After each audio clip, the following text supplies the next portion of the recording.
Welcome along today. We're going to get started with Tila Hubrecht, Missouri State Representative of the 151st District here for Stoddard and Scott counties. And Tila, it's good to have you back with us. Thank you. It's good to be here. It's good to be home. Yeah, and you've had a busy week Yes. over the last week, and you've actually went to a convention of state legislatures. Is that right? Yes, that is correct. Was in Seattle, Washington this last week for the National Conference of State Legislators. Wonderful experience. Got to meet with a lot of different people from a lot of different states, find out what they're doing in their states, what's working, what's not working.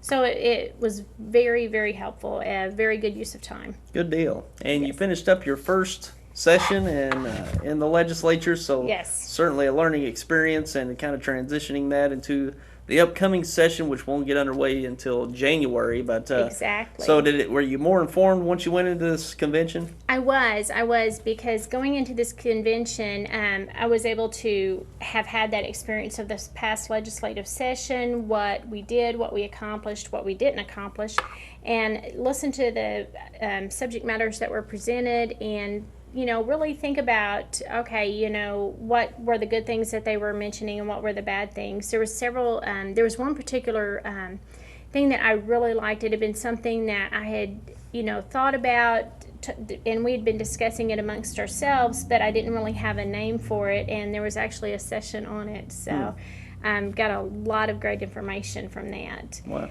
It was on evidence-based policy making. Which is something teachers have done for years, nurses have done for years, and other business professionals. They look at what has worked in the past and what type of outcome they're getting from those actions. And a lot of the time in the legislature we hear of these what you want to call little Tommy stories.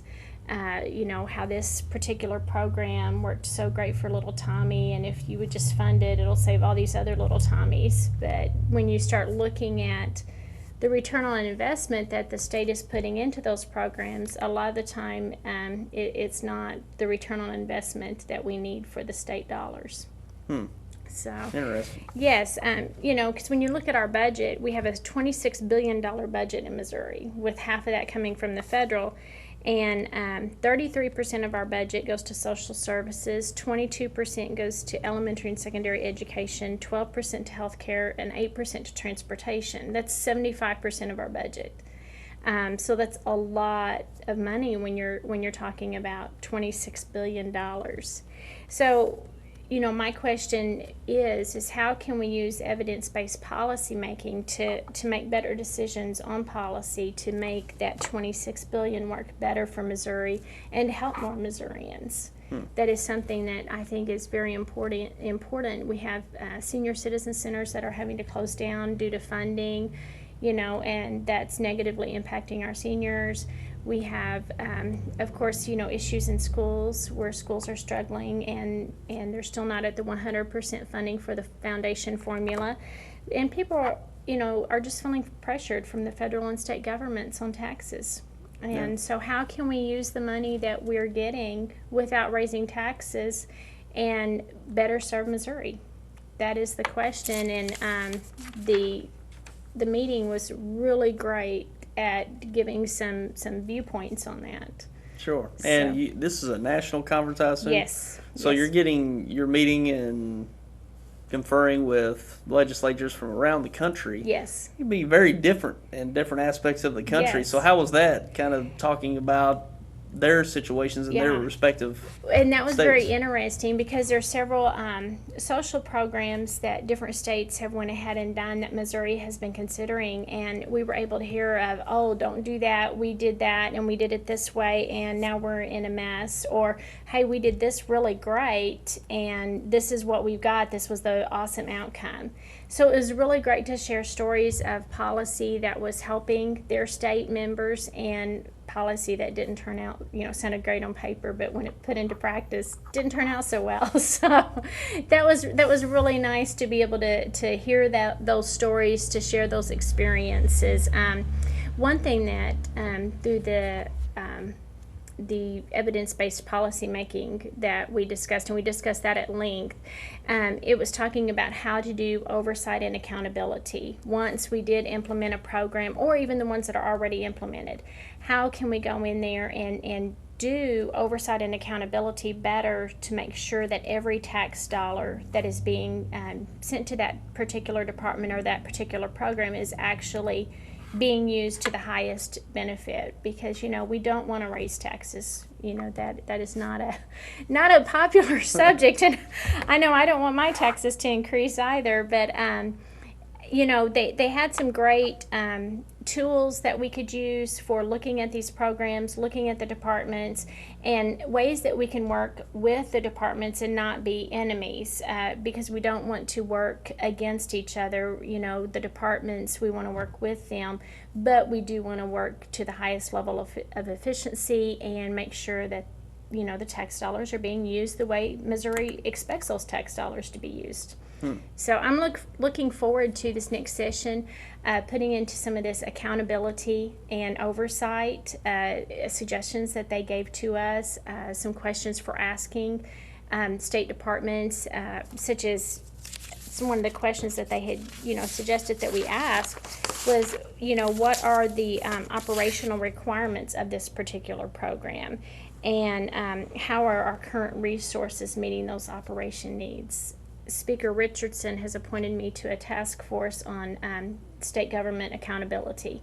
And so this legislative summit and the meetings that I went to on that I think are going to be very helpful. I've got a lot of information to take back to share with the other committee members. Good deal. So I'm excited to put this into practice, and I'll be in Jefferson City next week working on that. So, is this one of the first conventions you went to? I went to one earlier this summer on Medicaid health policy, attended that in Washington, D.C., and that was very interesting. We discussed Medicaid expansion versus Medicaid reform, the pros and cons of each. And the biggest question that I think is out there among state governments with Medicaid expansion is the federal government's history of promising money, and because they've done this several times with education and other healthcare and social programs, where they promised a certain amount of money for a certain period of time, but before that certain period of time, federal budget would come into issue, so that funding would be cut off and the state was expected to pick up the bill. And state budgets are not able to pick up that bill. Yeah. So be very careful. Yes, that is a huge concern, because you don't want to give someone something only to have to take it back because you can't afford to pay for it. So I think there's ways to meet the needs of Missourians without raising taxes. I think we need to be wiser with the money we spend, look at what we're doing, how we're doing, and how can we do that more effectively and more efficiently. And so that's what I intend to start working on this next week in Jefferson City. All right. So I'm going to start doing a lot of driving, because this interim period is a great time to sit down with the departments and learn more about how each department works, and to ask these questions and to start getting that dialogue going. Sure. All right. Got quite a bit of time for the next session. January, the next session? So yes. Still quite a bit of time there. Yes. So I'm looking forward to using that time to hopefully have some things, more clear and ready to present to the speaker when session starts.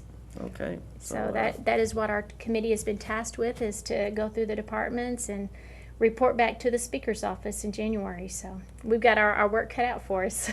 Sure. So, well, it looks like everything's working out well. You're getting around and getting yourself more acquainted with everything with state government. So I know that can probably take a career's worth, but oh my goodness, yes. And with Missouri having term limits, we have to work very fast and very much plan our actions and what we're going to do. Many of the other states don't have term limits, so I think they've taken a little bit more systematic, slower approach, whereas in Missouri, I don't know with term limits that we can really do that. Yeah. So anyway, we'll get in there and get everything done, and whoever the next elected official is, we'll pass that down to them. So hopefully I'll get it done and be lucky enough to serve the full 8 years, and then whoever comes after me will continue on. All right. Yes. We'll see what happens. So yeah, it's a lot of work to get done in a short amount of Yes. time. So Yes. all right. Well, Tyler, we appreciate you spending some time with Thank us, and you. hopefully we can have you back next week or. Yes.